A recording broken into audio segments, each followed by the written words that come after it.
500-র উপরে শিশু একসাথে মরে গেল। সেইখানে আমাদের নেতারা হাসে, জুস খায় এবং শান্ত, একদম শান্ত। কমিউনিস্ট পার্টি দাওয়াত পাবে না কেন? পার্লামেন্টে ছিল সবসময়, জাসদের লোকেরা দাওয়াত পাবে না কেন? ও তো রেজিস্টার্ড পার্টি।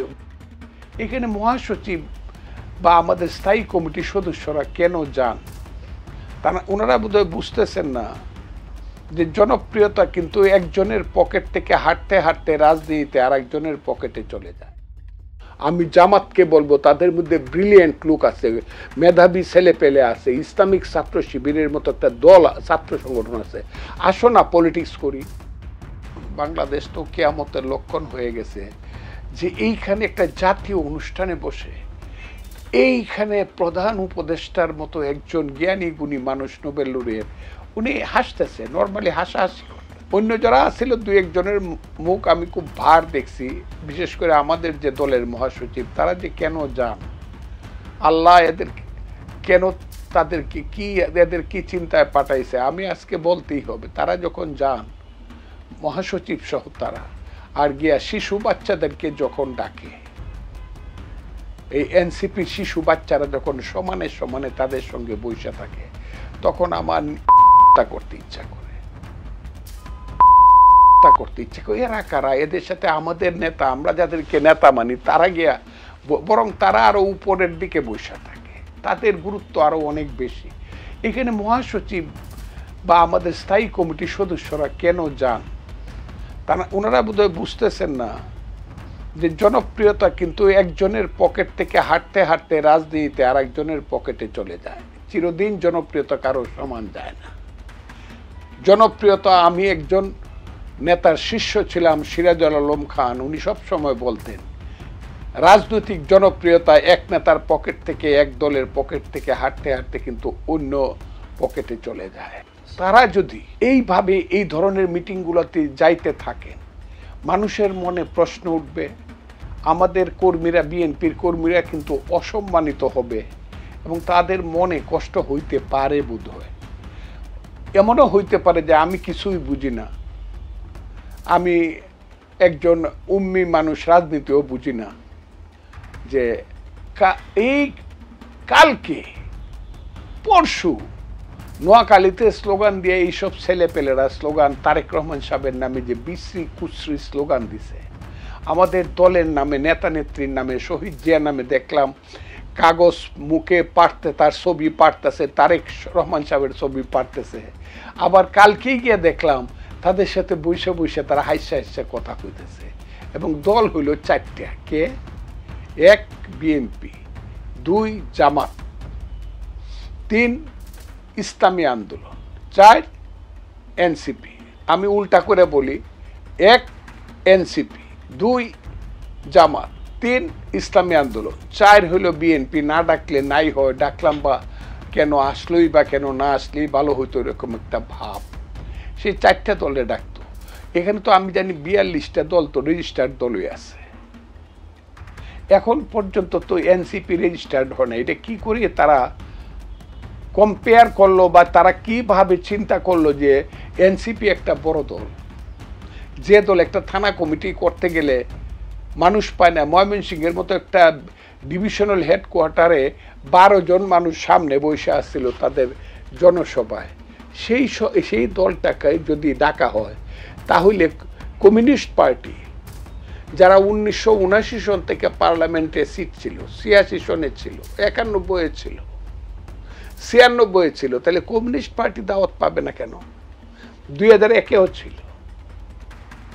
জাসদ, যে জাসদ 1973 সনে পর্যন্ত সিট পাইছে আওয়ামী লীগের আমলে, যখন আওয়ামী লীগের শাসন ছিল 72-তে, তখন জাসদ নির্বাচন করিয়া 9টা সিট, 3টা সিট পাইছে, আর উপনির্বাচন করে রাজশাহী সহ আরো 5টা সিট পাইছে। এই জাসদ 11টা সিট পাইছে, কিন্তু পার্লামেন্ট সিট পাইছে কিন্তু জিয়াউর রহমান সাহেবের 79 ইলেকশনে। এই জাসদ কিন্তু ইলেকশনে 86-তে সিট পাইছে, 91 পার্লামেন্টে ছিল সবসময়। সেই জাসদের লোকেরা দাওয়াত পাবে না কেন? ও তো রেজিস্টার্ড পার্টি, 42টা রেজিস্টার্ড পার্টি, তারা দাওয়াত পাবে। আমি জাতীয় পার্টির কথা না হয় নাই বা বললাম, তাহলে সমস্ত রেজিস্টার্ড পার্টিকে বাদ দিয়ে এনসিপিকে ডাকতে হবে কোন যোগ্যতায়? না কেন আজকে কালকে কেন তাদেরকে প্রথম এখানে আবার ফার্স্ট ক্লাস আর সেকেন্ড ক্লাস করা হবে কেন? এ টিম আর বি টিম করা হবে কেন? এদেরকে তো বি টিম হিসাবে ডাকা হয়, এ টিমের আলাপ তো কালকে হয়ে গেছে। আমি তাই বলতে চাই যে এই যে অপমান করার যে রাজনীতি, জাতিকে রাজনীতিকে অপমান করার যে রাজনীতি চলছে, যে কূটকৌশল চলছে, এই দেশে কি হবে আমি জানি না। যে দেশে এর চেয়ে বড় কঠিন শোকাবহ দিন, এইরকম 100-র উপরে শিশু মারা গেল, অ্যাক্সিডেন্ট করে মরে, অনেক সময় বিমান দুর্ঘটনা, কিন্তু 100-র উপরে শিশু একসাথে মরে গেল। সেইখানে আমাদের নেতারা হাসে, জুস খায় এবং শান্ত, একদম শান্ত। আমি কি বলবো এই দেশের কথা? আমাকে হয়তো আমি জানবা একদিন, আপনারা জানবেন হয়তো যে ফজলুর রহমানের উপরে মারাত্মক ধরনের অ্যাকশন শুরু হয়েছে, হয়তো আমাকে মারিয়ে ফেলবে। কিন্তু আমি তাদেরকে অপমান করার জন্য বলছি না, তারা এই কাজগুলা কেন করবে? আমি তাদেরকে কিন্তু অপমান করার জন্য বা ছোট করার জন্য বলছি না, তাদেরকে হুশ নাই। আমি কালকেও একটা সাক্ষাৎকার দিছি, পরশু একটা দিছি, সব কালো পাঞ্জাবি, কালো শার্ট পরে দিছি, আপনারা যদি দেখে থাকেন দেখবেন। কেন? কালো পাঞ্জাবি, কালো শার্ট পরলেই শোক প্রকাশ হয় বেশি, এটা ঠিক না, কিন্তু মানুষের যে ভিতরের যে ভাবটা, এটা বোঝা যায়। কালো, তাই না হলে কালো বেশ ধারণ করে কেন? আমি টোটাল কালো কাপড় পরে আপনাদের সামনে আসছি। আমি তাই বলি, কালকেও কালো। এইরকম হবে কেন একটা দেশ? এই দেশটা তো আমাদের ছিল না। কাজেই আমি মনে করি না ভালো কিছু হবে। ইউনূস সাহেবের সরকারের মধ্যে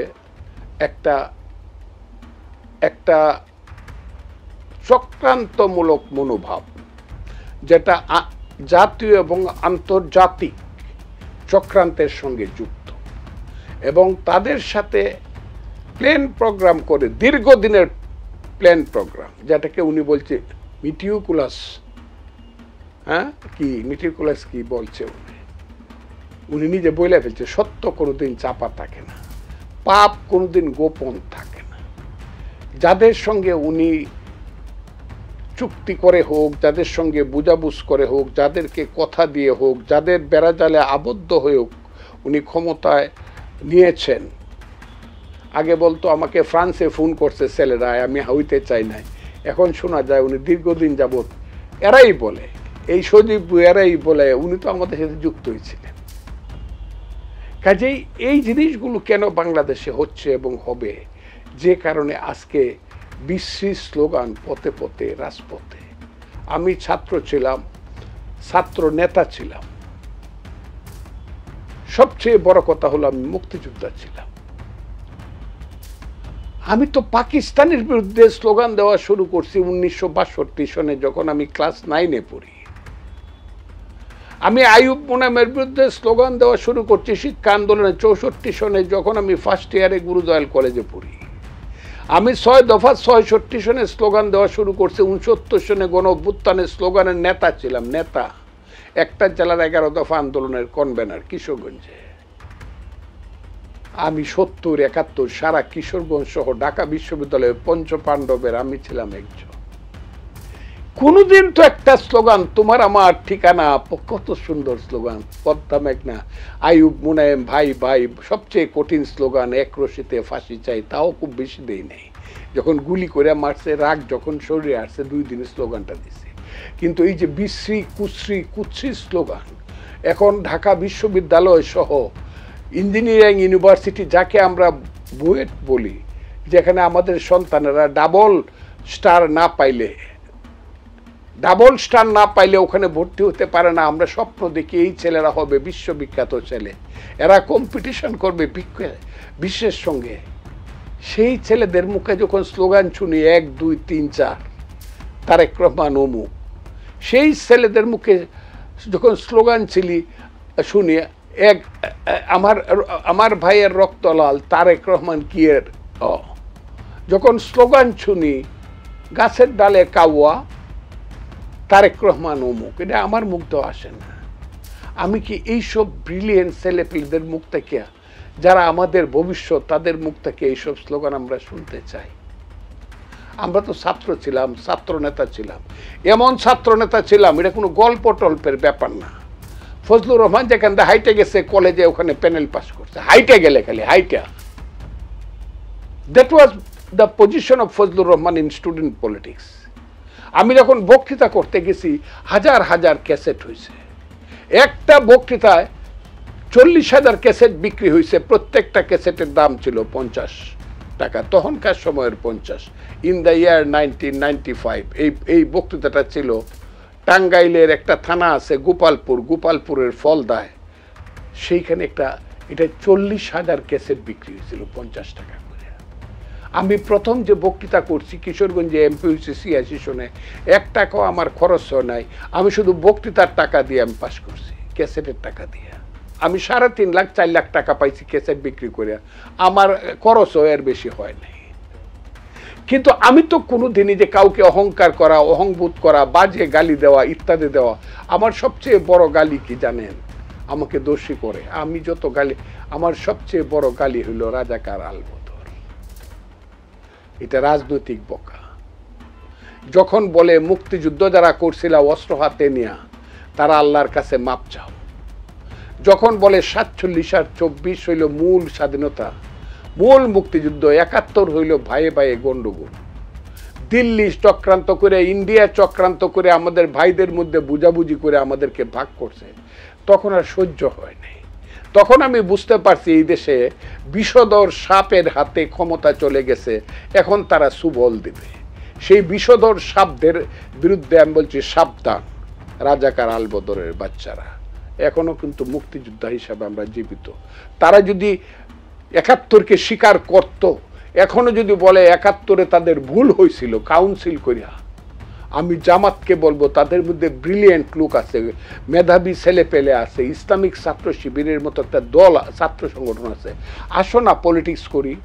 তুমি ইসলাম করতে চাও? আজকে যেমন দেখলাম ওই যে আমাদের এই যে ইসলামী জামাতে ইসলামীর আমির সাহেব বললেন যে আমাদের একমাত্র আল্লাহর আইন চাই, কোরআনের শাসন চাই, কোরআনিক দল হইল জামাত ইসলাম। দেখলাম এইরকম ভাবে দাঁড়ানো।